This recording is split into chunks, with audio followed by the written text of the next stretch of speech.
She first noticed the feeling before she noticed the signs. The quiet sense that something wasn't right inside her home. At first, it was small things. Lights she was sure she had turned off were glowing faintly in the morning. The thermostat changed on its own. A cupboard door left open when she was certain she had closed it. She lived alone, in a newly rented apartment that had just been renovated weeks earlier. The landlord assured her everything was new. Everything was secure. Still, she began locking herself in at night. Then one morning, she found her bedroom window unlocked. There were no signs of forced entry. No broken latch. No scratches. Just unlocked. From the inside. That's when the paranoia set in. She checked the front door. Locked. The back door. Locked. Nothing missing. No footprints. No alarms triggered. But the feeling of being watched grew heavier every night. Sleep became difficult. She started covering her laptop camera, turning mirrors away from the bed, listening for sounds that never came.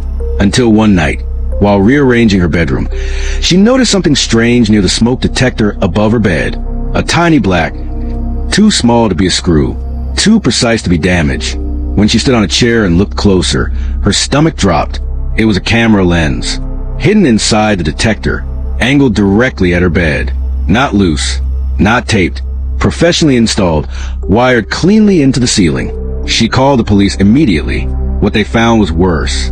The camera wasn't the only one. There were 3 more hidden throughout the apartment. One in the living room, one near the bathroom doorway, and one pointed directly at the front door.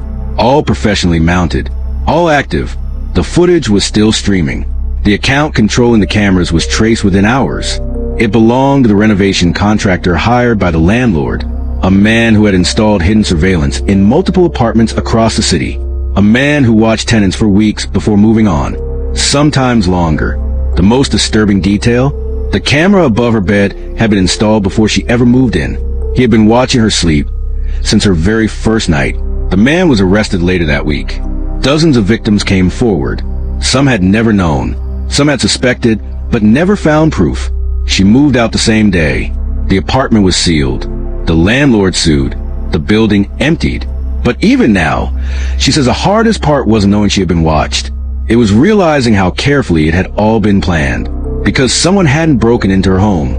They had built themselves into it.